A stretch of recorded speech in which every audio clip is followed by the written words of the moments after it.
Norwegia adalah sebuah negara kerajaan yang terletak di bagian utara benua Eropa, tepatnya di semenanjung Skandinavia, Eropa.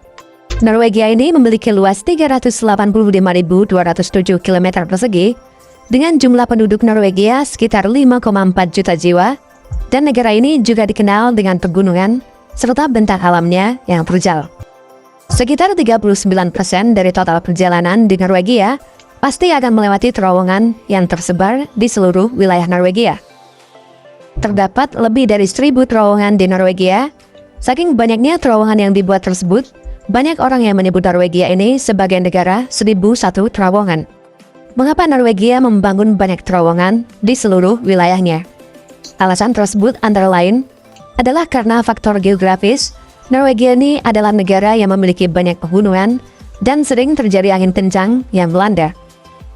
Dengan membangun terowongan yang menembus gunung, maka akan membuat para pengendara jauh lebih aman daripada membangun jembatan. Alasan kedua adalah banyak orang Norwegia yang tinggal di desa terpencil dan di pinggir pantai. Sehingga agar para penduduk Norwegia ini dapat menuju ke daerah lain dengan cepat, maka cara yang tercepat adalah dengan membangun terowongan. Alasan lainnya adalah untuk keamanan serta keselamatan. Daerah pegunungan di Norwegia banyak memiliki tingkat kecuraman yang tinggi. Hal tersebut menyebabkan sering terjadinya tanah longsor. Karena itu agar aman, banyak terowongan dibuat untuk melindungi para pengendara. Dan terkadang terowongan yang dibangun di Norwegia tidak hanya untuk mempersingkat waktu perjalanan, melainkan hanya agar dapat memberikan keselamatan serta keamanan bagi para pengendara di jalan. Salah satu terowongan terpanjang di Norwegia dan di dunia adalah terowongan Lærdal. Terowongan Lærdal ini memiliki panjang mencapai 24,5 km. Untuk melewati terowongan ini, pengendara membutuhkan waktu hingga 20 menit untuk menyusuri terowongan ini.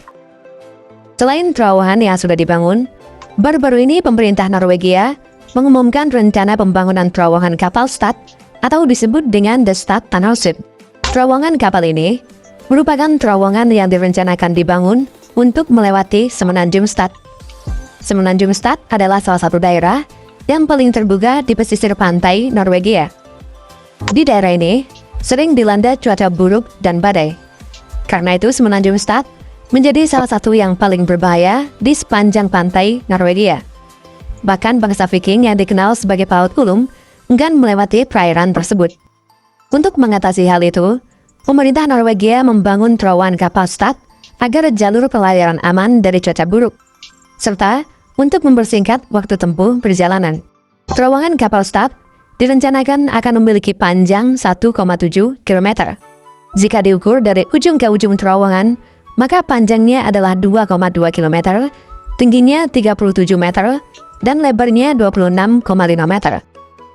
Terowongan kapal Stad ketika selesai nanti akan menjadi terowongan kapal yang menembus gunung yang terpanjang di dunia. Pembangunannya direncanakan pada tahun ini dan diperkirakan akan selesai pada tahun 2026 mendatang, sedangkan untuk biaya pembangunannya sekitar 315 juta US dollar atau setara dengan 4,5 triliun rupiah. Nantinya mesin bor terowongan akan digunakan dalam konstruksi terowongan. Diperkirakan sebanyak 3 juta meter kubik batuan akan dihilangkan selama proses pembuatan terowongan kapal Stad ini. Terowongan kapal Stad akan dibangun pada bagian pegunungan yang sempit, yang bertujuan agar pembangunan terowongan dapat dikerjakan secepat mungkin. Rencananya, tim kontraktor yang ditugaskan dalam membangun terowongan tersebut akan mengebor secara horizontal dari kedua ujung terowongan hingga bertemu di tengah. Setelah itu digunakan bahan peledak untuk membersihkan bagian atap terowongan sampai mencapai ketinggian yang dibutuhkan. Dan selama proses konstruksi berlangsung nanti, cover dam akan digunakan untuk mencegah air memasuki terowongan. Ketika selesai nanti, terowongan kapal Stad ini akan dapat dilewati oleh kapal barang atau kapal penumpang yang berbobot hingga 16.000 ton. Dan saat melewati terowongan, kapal hanya diperbolehkan bergerak dengan kecepatan maksimum 5 knot.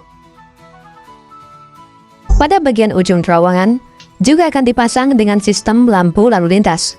Sistem lalu lintas ini bertujuan untuk memantau serta mengontrol arus kapal dan sistem lalu lintas ini meniru seperti sistem lalu lintas udara pada bandara.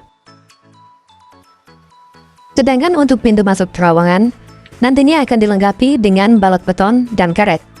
Hal ini bertujuan agar dapat bertahan dari benturan kapal. Terowongan ini nantinya memiliki jalur satu arah secara bergantian. Setiap jamnya hanya 5 kapal yang bisa masuk. Setelah itu dari arah yang berlawanan, 5 kapal lagi akan masuk per jamnya. Terowongan kapal ini akan memprioritaskan lalu lintas komersial dan tiap harinya kapal yang melewati terowongan hanya dibatasi 100 kapal per harinya. Dalam desain terowongan kapal staf ini, masih belum ada rencana untuk membuat terowongan tersebut dapat dilalui dengan berjalan kaki. Sehingga satu-satunya cara untuk melihat dalam terowongan hanyalah dengan kapal saja.